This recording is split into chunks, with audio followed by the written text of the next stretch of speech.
The truth is, I've never understood Bob Dylan, and I say that as someone who, like, I say that with a little bit of shame. Like, I just never clicked. You know, I think partly I'm kind of with Phil Oakes on this. Like, I think I'm a formalist.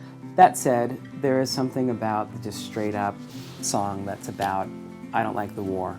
And maybe I'm just curious about it, like, because since I never believed it, you know, it never worked for me. And so it's just kind of diving into something that I'm genuinely intrigued about and that I don't understand fully. Pretty much all the projects were developed specifically for the site of Hamilton and the site of Colgate. Sometimes the artist would take an idea they'd been working on and then use this to develop it or to grow it bigger. With the song generator project by Adam, he and I had done a couple versions in Los Angeles and almost like experiments, and so this was a real opportunity for him to develop it on a much bigger scale. I wanted to mess around with the idea of like making something that was kind of instantaneous and something where where very little songwriting skill came into play. With that in mind, but also thinking about how could you quickly make a protest song. I came up with this kind of assembly line system where someone would come in off the street to a machine, for instance, and I had this piece of software that Microsoft made about 6 years ago called Songsmith.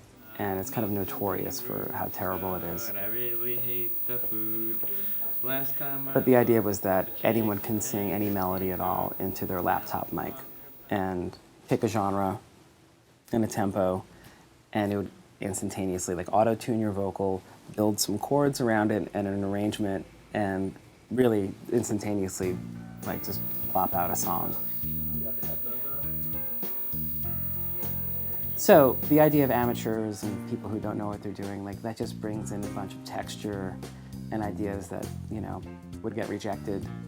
And also they're collaborating in this weird way with this abandoned piece of software, a bunch of code that was written just to make competent, you know, lifeless songs with someone who's maybe singing for the first time. Salmon, mint green, and boat shoes. Preset outfit, you don't get to choose. I'm doing that here for the week, and then at the end I want to take it back from the world of the software and have actual musicians. So like one more translation, and so kind of to re-infuse some kind of humanity. And boat shoes, preset outfit, you have to choose.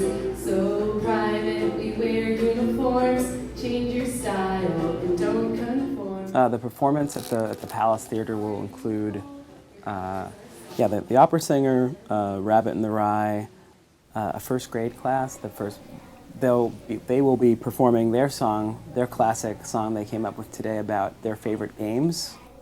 Well, it was a little nerve-wracking because I'm rarely around first graders, so I just asked them what kind of music they like or what their songs. And at first, I would say for the first like minute and a half, I wasn't sure how it was going to go because they seemed shy or they're quiet. And then like once the first kid spoke up, it was like, you know, the floodgates opened and they were all enthusiastic. Like, I like Taylor Swift, you know, I was like, when you start writing a song, you think about something that you like a lot or something that you don't like, and you write about that. And we kept it on the positive side. I'm like, let's think about something that we like. What do you guys like? And they're like, we like games. It's not really a protest song. It's very much pro-games. Checkers. It was very sweet. I didn't know checkers was still something that kids cared about, but they like checkers. And Hungry Hungry Hippos, also still popular. Sunny days, cloudless sunny days. You guys were great. Once again, Mrs. Miller's first grade class. Sunny days, cloudless sunny. It's also fascinating to be, you know, now like in middle age and back at the campus where I was a kind of like an angry student, you know, rabble-rousing, and wondering like, well, what's up now? I hope there are still some rabble-rousers and miscreants doing terrible, terrible things.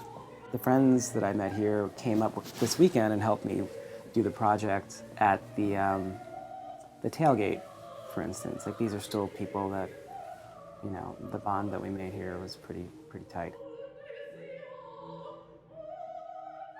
Some of them really love singing. Like it's funny to see the ones that, like some are shy and they're like, they're on the fence about it, but then there are some when they're done, like they're just glowing, like that was great.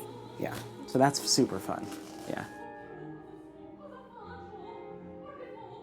We actually rhymed hungry with bungry.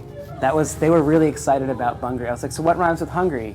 And that's when I was like, well, just make up words. And like bungry, trungry.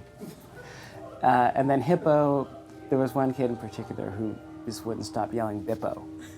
So we got that in there. It's just kind of fun. Like this project was also designed just to be like enjoyable to anyone. You don't need to engage on some kind of theoretical level. For instance, first graders can write songs about hungry hippos, and yeah,